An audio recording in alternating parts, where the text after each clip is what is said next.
L'essentiel de l'actualité présenté tout de suite sous forme de bulletin par Léa Soukaina. Rebonjour et c'est parti. Rebonjour et c'est parti, Pape Cher. Mesdames et messieurs, ravi de vous retrouver pour cette deuxième édition. Si vous habitez aux alentours de Ouakam, vous avez certainement dû remarquer une eau de mauvaise qualité couler de vos robinets, une eau que beaucoup d'entre vous ont eu peur d'utiliser. Ce changement serait survenu après une pénurie d'eau à Ouakam. Les populations sonnent l'alerte. Reportage Fatima Thiam, Kolo Cissé. Une eau de robinet sale avec une odeur nauséabonde depuis quelques jours. C'est la remarque des habitants de Ouakam.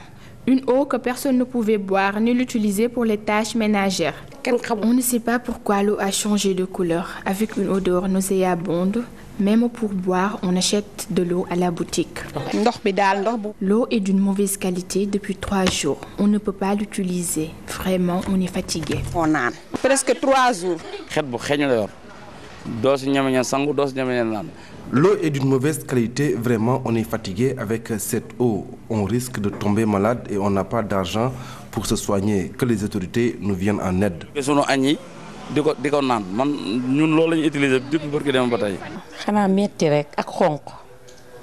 L'eau est rougeâtre, on ne l'utilise pas, ça ne peut pas continuer. On est obligé d'acheter des sachets à la boutique. Pour ce jeune, cela est causé par les travaux de la SDE pour une meilleure qualité d'eau. L'eau n'est pas propre depuis quelque chose, nous constatons cela. Mais peut-être les Sénégalais doivent avoir un degré de patience. Peut-être dans les prochains jours, la société qui prend en charge cette eau va revenir à la normale. Donc les Sénégalais doivent avoir un degré de patience. Pendant 3 jours, les populations de Ouakam n'ont pas pu utiliser cette eau. Elles interpellent les autorités pour des cas similaires dans le futur. Le groupement interbancaire de l'UEMOA vient de mettre en place un dispositif sécuritaire pour lutter contre la fraude par carte bancaire. Objectif, permettre à la clientèle des différentes structures de la zone UEMOA d'opérer des transactions financières en toute sécurité. L'annonce est du directeur général de Jim UEMOA, Blaise Aouanchede, au cours de l'ouverture de la 4e édition du salon monétique régional de l'UEMOA. Nous l'écoutons au micro d'Alioukan et Tierno Laurent Mendy. Les problèmes de fraude, il y a beaucoup d'évolutions. Donc le GIM a mis en place tout un dispositif opérationnel pour lutter contre la fraude. Quand vous prenez la carte GIM, vous pouvez être tranquille. En tout cas, depuis qu'on a commencé notre activité, nous n'avons eu que 0 fraude. Donc les fraudes que nous avons, c'est des fraudes venant de l'étranger. Mais nous avons pris les dispositions pour combattre ce type de fraude. Le défi, c'est la bancarisation. Et sans le GIM, la bancarisation sera très difficile. Donc c'est pour ça que ce salon, vous allez voir tout ce que nous proposons.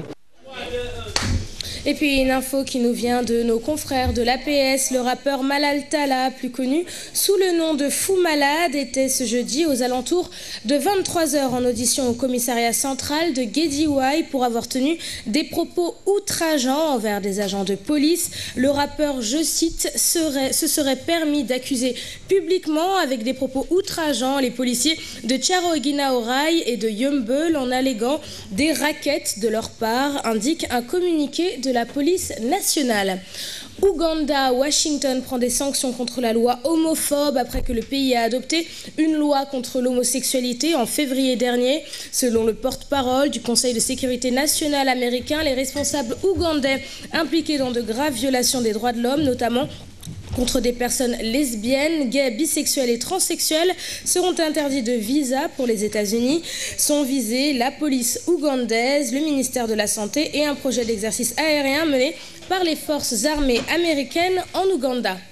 En Égypte, le chef des frères musulmans condamné à mort dans une nouvelle affaire liée à des violences ayant fait 10 victimes en juillet 2013 au Caire, en plus de Mohamed Badi que vous voyez sur ces images, guide suprême de la confrérie.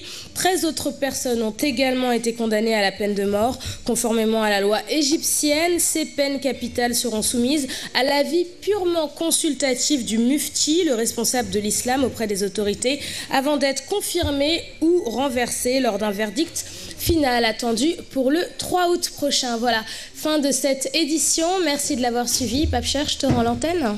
Ben oui. Alors, cette info est sur l'Observateur de ce matin avec Fou Malade qui a été arrêté. Voilà, donc... Tu reviendras là-dessus de toute façon. On fera nos commentaires. Tu feras tes commentaires, je te connais, tu te gêneras pas. Bon, ben on te retrouve tout à l'heure à 20h pour le grand journal avec Sarah. Et puis la rédaction qui revient à 13h pour le Wolof. Merci beaucoup, Soukaina Ndiaye. À tout à l'heure, Léa. À tout à l'heure. Yo, Léa. À tout à l'heure, Léa. À tout à l'heure. Yo, Léa. À tout à l'heure. Oh, Léa. À tout à l'heure. Oui, Léa. À tout à l'heure. Léa. À tout à l'heure, l'heure. L'air. À tout à l'heure. Léa. Léa. Good mood. Merci Léa. Alors retrouvez toutes les infos yu jëm ci Sénégal ak bitim réew sur internet www.gfm.sn. Merci Léa ak rédaction bu télévision Futur Média.